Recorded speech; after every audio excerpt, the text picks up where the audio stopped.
Imagine this. You wake up one morning, you step outside your house, the road is dug up again. Garbage hasn't been collected for 3 days. Streetlights have stopped working. 1 hour of rain. And suddenly your neighborhood looks like a river. Sounds familiar, right? Because this isn't just one city. It's Bengaluru, it's Mumbai, it's Delhi, it's Chennai, it's almost every major city in India. India is now the world's most populous country. By 2050, nearly 900 million Indians will live in cities. That is more than the entire population of Europe. And yet, our cities struggle with problems that should have been resolved decades ago. Why?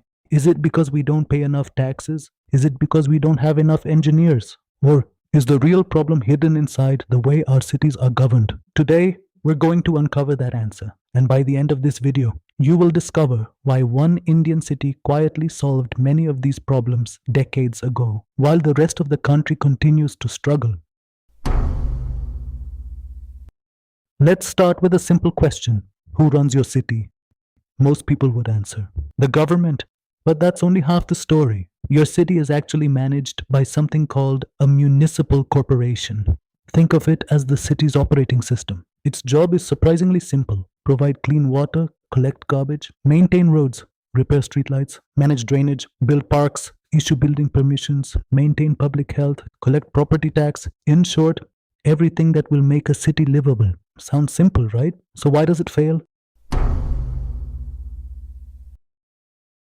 Imagine you renovate your house. The electrician finishes his work, then the plumber will come and will break the wall again. Then the painter paints everything. Next week, the internet company drills another hole. Ridiculous, right? Yet, that's exactly how Indian cities operate. One department lays a new road, another digs it up for water pipes, then electricity, then telecom cables. Finally, the municipality spends crores repairing the same road again. The result? Taxpayer money disappears, but the road never really gets fixed. Many people assume municipalities are poor because citizens don't pay taxes. But the reality is far more complicated. Municipal corporations receive money from property tax, parking fees, building permissions, state government grants, central government schemes, smart city mission, etc. Thousands of crores flow into Indian cities every year. Yet, most municipalities struggle to maintain even basic infrastructure. Why? Because managing a city isn't only about money, it's about management. Imagine giving 100 crore rupees to a poorly managed company. Will it suddenly become successful? Probably not. The same applies to cities. Here's another hidden problem. In many Indian cities, there isn't one authority. There are 5, sometimes 10, sometimes even 20. Roads belong to one department, water to another, sewage to another, electricity to another, traffic to another, planning to another. When something goes wrong, everyone points fingers. No one takes responsibility. Imagine a cricket team with 5 captains. Would they win the World Cup? Probably not. Yet, that's exactly how many Indian cities are managed. Now ask yourself this. If a private company ignores its customers, what happens? Customers leave. Revenue falls. The company improves or disappears. But municipalities don't work like businesses. Whether services improve or not, people cannot simply choose another municipality. You can't move your house because garbage wasn't collected this week. There is very little competitive pressure, and when accountability is weak, efficiency often suffers.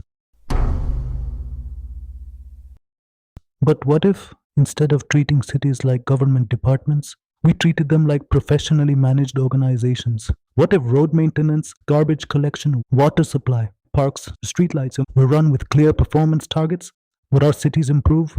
Well, India already has an example that many people have never heard about. A city that has consistently ranked among India's cleanest and best managed urban centers. A city that has quietly demonstrated another way of delivering civic services. Its name is Jamshedpur. Jamshedpur's story might just change the way you think about city governance. Imagine 2 cities, Bengaluru and Jamshedpur. The first city spends months repairing a pothole, takes weeks to resolve a water complaint, while the second city fixes it before most people even notice and tracks complaints digitally and measures response times. One struggles with overflowing garbage, while the other has clean streets, maintained parks, and reliable civic services. Now here's the surprising part. Both cities are in India. So what makes them so different? To answer that, we need to travel back more than 100 years. At the beginning of the 20th century, India was still under British rule. Industrialization was just beginning. One visionary industrialist called Jamshedji Tata believed that India needed more than just factories. It needed well-planned cities where workers and their families could live with dignity. That vision eventually gave rise to Jamshedpur. Unlike many Indian cities that grew without planning, Jamshedpur was designed from the beginning with roads, housing, water supply, sanitation, schools, hospitals, and public spaces in mind. As the city expanded around the steel plant, maintaining civic infrastructure became an essential part of keeping the city functional and attractive for its residents. Over time, the organization responsible for many civic services evolved into JUSCO, the Jamshedpur Utilities and Services Company, now known as Tata Steel Utilities and Infrastructure Services. Its role was straightforward: keep the city running. But unlike a traditional municipal department, it adopted professional utility management practices and customer-focused systems. Before we continue, let's understand a term that appears frequently in infrastructure discussions. PPP stands for Public-Private Partnership. The name sounds complicated. The idea isn't. Imagine your housing society hires a professional company to maintain gardens, elevators, and security. The residents still own the society. The rules are still decided by the elected committee, but the day-to-day work is carried out by specialists under a contract. That's essentially how many PPP arrangements work. The government remains responsible for public policy and oversight. The private partner brings expertise, technology, management systems, and operational efficiency. Most importantly, the contract clearly defines what success looks like, and that is how quickly should complaints be resolved, how much water loss is acceptable, how often should roads be inspected, how clean should public spaces remain. Performance can be measured, and performance can be audited. Let's look at what this means in practice. Many people assume Jamshedpur performs better simply because Tata spends more money. But money alone doesn't explain everything. Imagine giving two students the same textbooks. One studies with a timetable, the other never opens the books. The results will be very different. Cities work the same way. Professional management focuses on questions like, what is today's target? Which assets need maintenance? How quickly are complaints resolved? Which projects are delayed? Where are costs increasing? How satisfied are citizens? These are management questions. And management often determines whether the same budget produces average results or excellent ones. Now let's imagine, suppose Bengaluru decided to adopt a stronger PPP approach for selected municipal services. You notice a pothole. Instead of posting about it on social media, you open an app, you upload a photo, the location is captured automatically, the complaint receives a tracking number, the contractor has a defined service level agreement. If the repair isn't completed within the agreed time, financial penalties apply. Independent inspectors verify the work. Residents rate the outcome. The performance data is published online. Now multiply this process across roads, streetlights, water leaks, garbage collection, stormwater drains, public toilets, tree maintenance. Suddenly, the city begins operating less like a collection of disconnected departments and more like a professionally managed service organization. It certainly sounds promising. But before we conclude that privatization is the answer to every civic problem, we need to ask an equally important question. What happens when essential public services are influenced by commercial incentives? Can every city become another Jamshedpur? Or are there serious risks that supporters often overlook? Because every system has strengths and every system has weaknesses. And that's exactly what we'll explore next.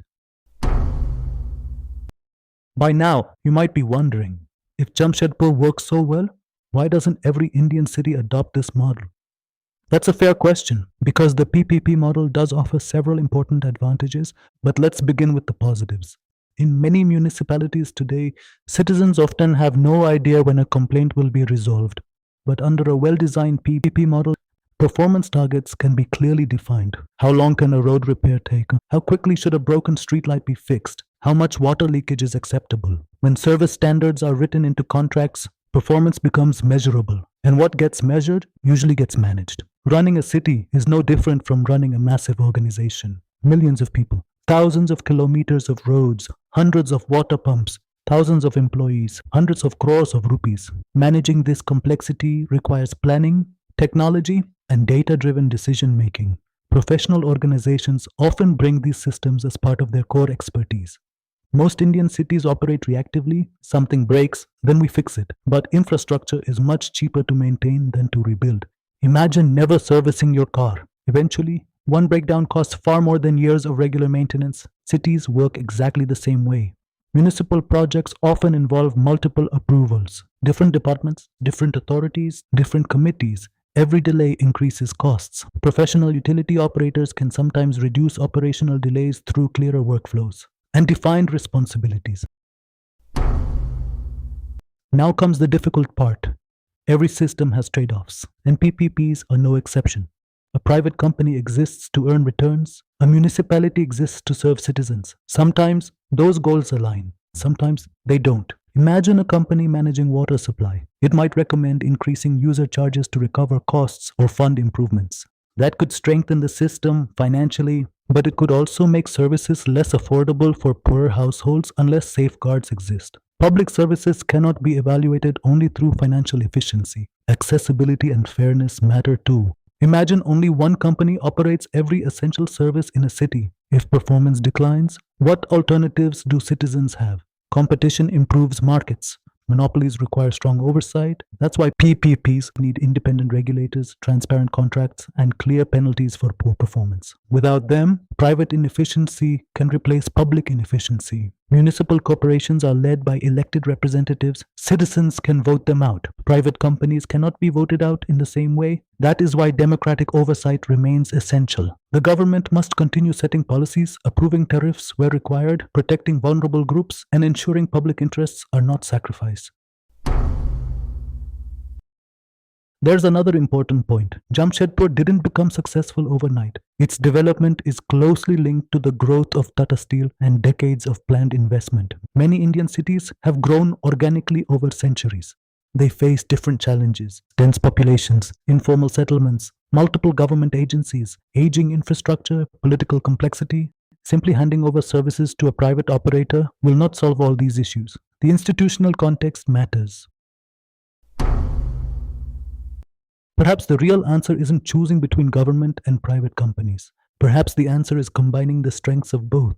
Imagine this. The government continues to decide where new roads should be built, how much citizens should pay, environmental standards, urban planning, public accountability. But professional operators compete to deliver specific services: road maintenance, garbage collection, water distribution, street lighting, parks, drainage maintenance. Their contracts are renewed only if they meet performance standards. Every complaint is tracked publicly. Every rupee spent is published online. Independent audits verify results. Technology supports transparency. Citizens can see whether promises are being kept. That's not privatization of democracy. That's professional management under democratic oversight. Imagine waking up in a city where roads aren't dug up every few months, garbage is collected on time, streetlights rarely stay broken, water leaks are repaired before they become crises. Complaints are resolved within days, not months, not because citizens became more patient, not because politicians suddenly became perfect, but because the system itself became more accountable. Cities don't become great by accident. They become great through institutions that reward good performance and correct poor performance.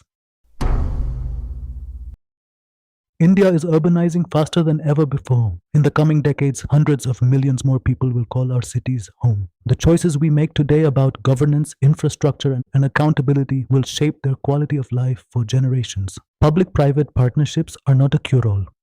Traditional municipalities are not inherently ineffective. The real challenge is building institutions that are transparent, accountable, financially sustainable, and focused on citizens. Jamshedpur offers one example of what professional urban management can look like. Other cities may need different models, but every city can learn from the same principle.